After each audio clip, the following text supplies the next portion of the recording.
Down the ramp right now, you're gonna make our quick right. You walk around it.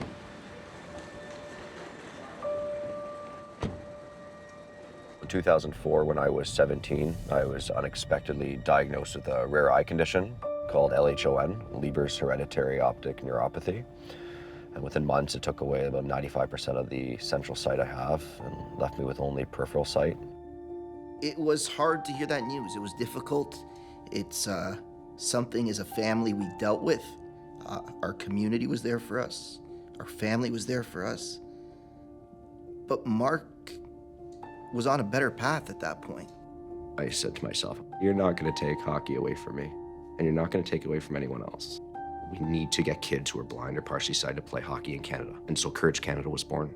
And one day I was sitting around trying to figure out how to start this Courage Canada idea, and I remember there was a pair of rollerblades next to the bed, and I remember looking at these skates being like, I could probably help a lot of kids if I put these on and went across Canada. We raised funds and awareness, start programs for youth who are blind and partially sighted, and really launched this whole Courage Canada idea. And it was a 5-province, 5,000-kilometer journey. It took 111 days to go from Toronto to Vancouver.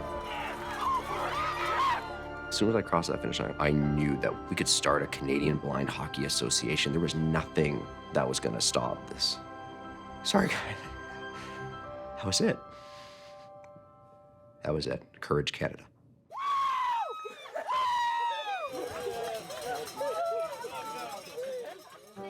How does that feel? Good shift, good shift. When I joined blind hockey, I felt a sense of belonging and that I could stay with people that are like me and I could enjoy myself. Hockey's been very important because I play every weekend and it's just a big part of my life and I've improved a lot. It's very fun playing hockey with people who are visually impaired. It's a good community of people and you get to know everybody. Make sure you're communicating out there, okay? Stay close to your teammates. Mark is very, very important to the blind hockey community.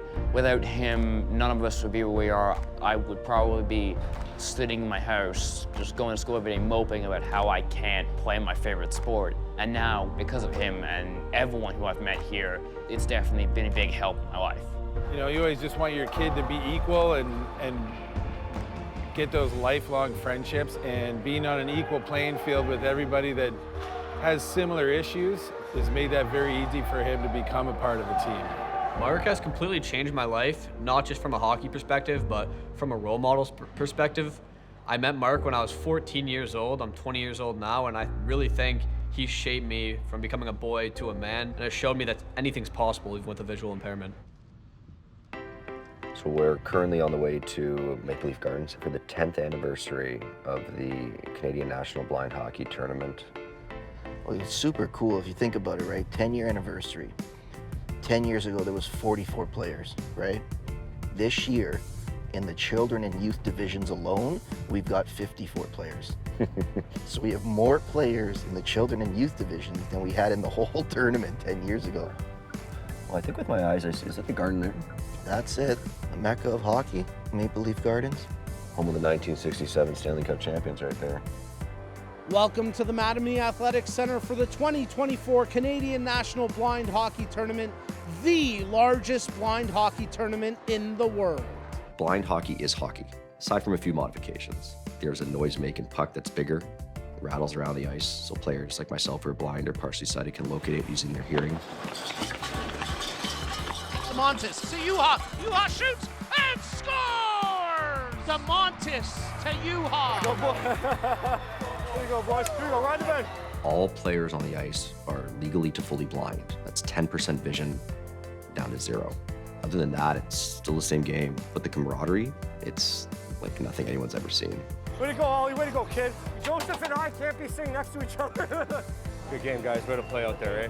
Good playing, big guy. Good playing, guys. I nominated Mark because if it wasn't for Mark, we wouldn't be here celebrating a 10-year anniversary of our National Blind Hockey Tournament. We wouldn't have hundreds of kids that are blind or partially sighted on the ice playing blind hockey. They've got that purpose, that feeling of belonging, being part of a team. Good shift out there. You're playing phenomenal. Being nominated for the Willie O'Ree Community Hero Award presented by Hyundai, it means so much for that slogan, hockey is for everyone. It's truly an honor to be nominated. It means the world. I like how you're all being really positive with each other.